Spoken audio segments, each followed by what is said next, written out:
নমস্কার, আমি সন্দীপ মণ্ডল আর আপনারা দেখছেন আপনাদের প্রিয় ইউটিউব চ্যানেল সন্দীপ নেহারি। তো বন্ধুরা, অনেকদিন পর ভিডিওতে আসছি। বেশ কিছুটা সময় পেরিয়ে গিয়েছে। তো আজকের যে টপিকটা আপনারা নিশ্চয়ই থাম্বনেল দেখেই ভিডিওতে ক্লিক করেছেন। থাম্বনেলে লেখা আছে ফার্স্ট টাইম লো প্রেশারের এক্সপেরিয়েন্স। আর হঠাৎ যদি ব্লিডিং হয়ে যায় তাহলে সেক্ষেত্রে কি করতে হবে? দেখুন, বেসিক্যালি এটা সাধারণত একটা জিনিস, কিন্তু কিছু কিছু সাধারণ জিনিস আছে যেগুলো সবার সাথে ঘটে না, এবং যার সাথে হঠাৎ করে ঘটে যায় সে খুঁজে পায় না যে এই জিনিসটাতে আমি কিভাবে হ্যান্ডেল করব। তাই আমার সাথে যেমন এক্সপিরিয়েন্সটা ঘটলো, আমি ভাবলাম যে আহ, আমি যেমন বুঝতে পারলাম না হঠাৎ করে যে কি হয়ে গেল। তো এরকম তো অনেকজনই থাকবে যাদের লাইফে প্রথমবার হচ্ছে এই ধরনের এক্সপিরিয়েন্স, এবং তাদের কি করণীয়। তারা যদি ধরো বাড়িতে নেই, বাড়ি থেকে বাইরে আছে, বা কোথাও রুম ভাড়া নিয়ে আছে, একাই থাকছে, তো সেক্ষেত্রে তো কাউকে আত্মীয়স্বজন বা বন্ধু বান্ধবকে সেই সময় তো খুঁজে পাবে না। তাহলে সেই মুহূর্তে এই বিষয়গুলোতে কিভাবে হ্যান্ডেল করতে হবে, আর কি হয় এটা এক্সপিরিয়েন্সটা, সেই জন্য এই ভিডিওটা আমি বানাচ্ছি, যাতে যদি একজনকারও যদি এই ভিডিওটা দেখে হেল্প হয়, তাহলে আমি সেটার জন্য ভিডিওটা বানাচ্ছি। আর আপনাদের একটা কাছে ছোট রিকোয়েস্ট রইলো, ভিডিওটা প্রথম থেকে শেষ অবধি দেখুন। আর ভিডিওটা ভালো লাগলে অবশ্যই শেয়ার অবশ্যই করে দেবেন, কারণ একটা খুবই ইম্পর্টেন্ট আর মূল্যবান জিনিস বলতে যাচ্ছি ভিডিওর মধ্যে। এবং ভালো লাগলে অবশ্যই লাইক দেবেন, আর কমেন্ট করে আপনার সাথে এই ধরনের ঘটনা ঘটেছে কিনা একটু জানাবেন। তো আজকে হলো 30 এপ্রিল, 30 এপ্রিল 2024। আজকে এই ভিডিওটা আমি বানাচ্ছি এবং আজকে এই ভিডিওটা আমি আপলোড করব ঘটনা ঠিক আগের দিন 29 এপ্রিল। সিম্পল একটা ঘটনা। আমি আমার নিজের দোকানে ছিলাম, আমার একটা ছোট অনলাইনে দোকান আছে সাইবার ক্যাফে। আমি একটা ব্লেড কিনেছিলাম নখ কাটার জন্য। তো ব্লেডটা আমি জিন্সের পকেটে রেখেছি। এবার আমার তো খেয়াল ছিল না যে ব্লেড আছে। আমি একটা অন্য মনস্ক ছিলাম, মাইন্ড একটা অ্যাবসেন্ট ছিল আমার। একটু কিছু চিন্তা করছিলাম, ফ্যামিলি রিলেটেড কিছু ইস্যু চলছে আমার। তো সেই কারণে কিছু একটু চিন্তা ভাবনা ছিলাম। আমি কিন্তু দোকান বন্ধ করবো ভাবছি, দোকান টাইম হয়ে গেছে, দোকান বন্ধ করে আমি বাড়ি যাবো। তো আমি হঠাৎ করে প্যান্টের পকেটে আমি হাত দিলাম আর সাট করে একদম কেটে গেল। এটা দেখছো আঙুলটাকে? আমি ভাবলাম কি হলো রে হঠাৎ করে, আমি তো মনেই ছিল না যে ব্লেডটা আছে। আমি দেখলাম যে হাতটা কেটে গেলো একটু লম্বা লম্বি এই জায়গাগুলোতে, ঠিক আছে। তো সাধারণত স্বাভাবিকভাবে ব্লিডিং হচ্ছে, ব্যথা লাগেনি কিন্তু ব্লিডিং হচ্ছে, খুব ভালো রকম ব্লিডিং হচ্ছে। তো আমি কি করলাম, সাধারণ বুদ্ধিমতো আমি এটা চেপে রাখলাম, যে ব্লিডিংটা হতে দিল না।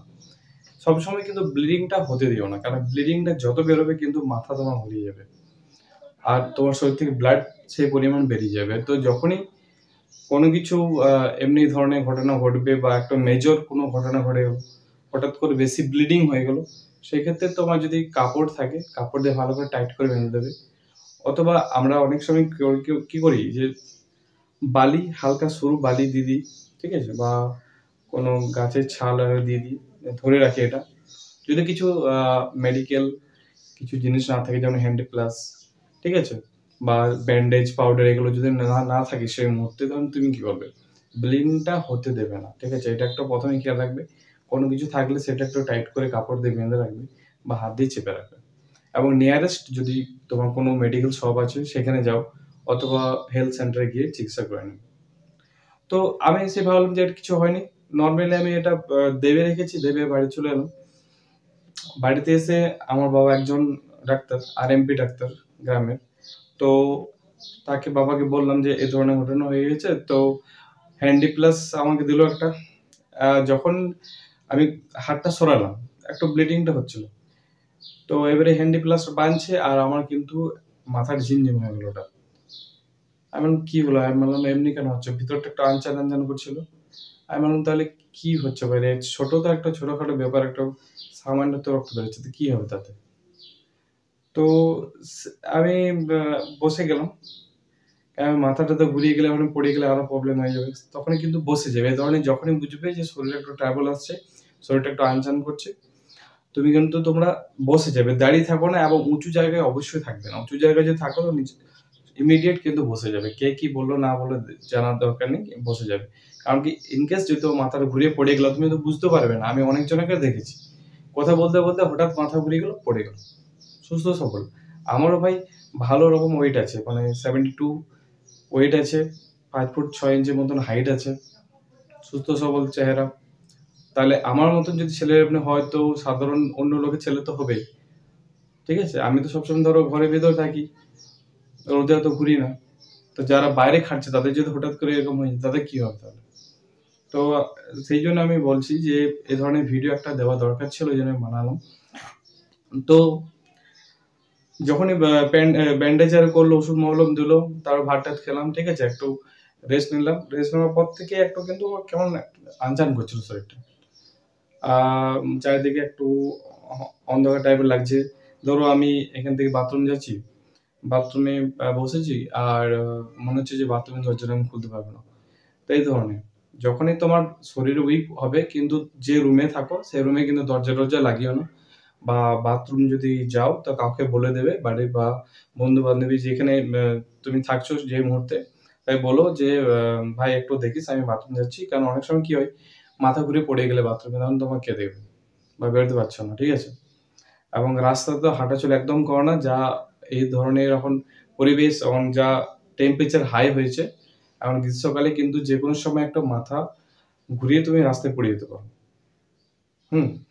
তো আমি কি করলাম, নর্মালি ওষুধ খেলাম, ওষুধ দিলো আমাকে, ওআরএস দিলো, ওআরএস পাউডার, ভিটামিন, আর টিটনাস ইঞ্জেকশন একটা অবশ্যই লাগিয়ে নেবে। কারণ কি কোথাও কেটে গেলে টিটেনাস বা টেডভ্যাক যেটা বলে, এটা অবশ্যই একটু নিয়ে রাখবে। হুম। এবং ভিটামিন এবং ডাক্তারবাবু যে ওষুধগুলো দেবেন সেগুলো কিন্তু তুমি ফলো করবে। আর বিশেষ করে আপনাদের জানাবো, যারা গার্ডে, সিকিউরিটি গার্ড বা ফ্যাক্টরিতে কাজ করছেন বা ডে লেবার আছেন, তাদের কি পুরো একদম রোদের কাজ করতে হচ্ছে, হ্যাঁ, তো তাদের কিন্তু হেলথের ইস্যুটা সব থেকে ভাইটাল। হ্যাঁ, তো আপনারা কি করবেন, আপনারা প্লিজ একটু নিজের হেলথে কেয়ার করুন। এই ধরনের ঘটনা হলে, ছোটখাটো সামান্য ঘটনা বলে ছেড়ে দেবেন না, কেন এই ছোট থেকে অনেক বড় হয়ে যেতে পারে, স্ট্রোকও হয়ে যেতে পারে, ঠিক আছে? তারপরে আমি প্রেসারটা কিন্তু চেক করলাম, বাবা আমার প্রেসার চেক করলো, প্রেসার আমাদের নর্মালি 120 থাকা দরকার এখন এই বয়সে, প্রায় 32-33 কাছাকাছি বয়স হয়ে গেলো। তো আমার 120 থাকা প্রেসার দরকার, সেই মুহূর্তে এখন প্রেসার রয়েছে আমার 103। আমি এখন ভিডিও বানাচ্ছি, এখন আমার 103 প্রেসার। তো আমাকে সাজেস্ট করলো যে ওআরএস জল খেতে হবে দিনে 3 থেকে 4 বার। তো ওআরএস পাউডার যেটা আছে, ওআরএস পাউডারটা তোমার প্রসেস হচ্ছে, তুমি 200 ml একটা জলের বোতল নিয়ে নেবে, বা 200 ml মতন জল নিয়ে নেবে, পেপসির মতন যেটা হচ্ছে 200 ml, এবং সেই জলটাকে একটু ফুটিয়ে নেবে আগে। ফোটার পর এটা একটু ঠান্ডা হতে দেবো। ঠান্ডা হওয়ার পর যে ওআরএস প্যাকেটটা আছে সেটা তুমি কেটে সেটা গুলে দেবে, একটা শরবতের মতন হয়ে যাবে। তারপর তুমি এটা খাও, এবং তুমি যদি কোথাও ডিউটি করছো তুমি সাথে এটা নিয়ে যাবে। তোমার যদি এই ধরনের কোনো এক্সপিরিয়েন্স হয়েছে তাহলেও তুমি সাথে নিয়ে যেতে পারো। যদি ধরো মনে হচ্ছে না এখন রোদটা বেড়েছে, গ্রীষ্মকালে তো ধরো তাপপ্রবাহ চলছে একটা, তো সেক্ষেত্রে কিন্তু তোমার ওআরএস এর পাউডার নিয়ে যাওয়া অবশ্যই দরকার। কেন কখন কার কি হয়ে যাবে ভাই বলা মুশকিল। হুম। তো এটাই ছিল ইনফরমেশন। আশা করি আপনাদের কিন্তু লো প্রেসার যদি হয় তাহলে কিন্তু আপনি বাইকে তো অবশ্যই একাই যাবেন না। বাইকে বা পেছন সাইডে যদি আপনি বসে থাকেন তো অবশ্যই আপনি চেষ্টা করবেন মাঝামাঝি বসতে। কারণ কি হঠাৎ করে মাথা ঘুরে যেতে পারে। আর রোডে কিন্তু একা হাঁটবেন না। কারণ কি মাথা ঘুরিয়ে যাওয়ার সম্ভাবনা প্রচুর। ধরুন রোডে যাচ্ছেন, আপনার মাথা ঘুরিয়ে গেল, পাশে থেকে একটা গাড়ি এসে চাপিয়ে দিল, তাহলে কি হবে? তো এই ধরনের ঘটনা, ছোট ছোট ঘটনা থেকে কিন্তু অনেক বড় অ্যাক্সিডেন্ট একটা হয়ে যেতে পারে। একটু নিজের প্রতি খেয়াল রাখবেন, দেখবেন, আর একটু ভিটামিন টাইপের জিনিসগুলো খাওয়ার চেষ্টা করুন। হুম। এবং এই যে গরম হয়েছে, রোদে যে তাপপ্রবাহ চলছে সেটা থেকে একটু বেশি বেশি করে জল খান। আর একটু দেখবেন ছাওয়া জাতীয় কোথাও গাছ টাছ আছে সেখানে থাকতে পারেন বসে। রোদ থেকে ডাইরেক্ট সানলাইট থেকে বাঁচার চেষ্টা করুন। টুপি পরে যান, চশমা পরুন, এগুলা ইউজ করবেন, এবং জলের বোতল অবশ্যই সঙ্গে রাখবেন। ঠিক আছে, আশা করি ভিডিওটা আপনাদের ভালো লাগবে। এই ধরনের ভিডিও তো ধরো এই চ্যানেলে আমি দিই না, কিন্তু যেহেতু আমার সাথে ঘটছে সেটা আপনাকে আমি জানিয়ে দিলাম ভিডিওর মাধ্যমে। কারণ কি কোনো জিনিসটাকে ছোট বলে আপনি ইগনোর করবেন না, সেটা থেকে একটা বড় মেডিকেল ইস্যু চলে আসতে পারে। ঠিক আছে, ভালো থাকবেন, নমস্কার।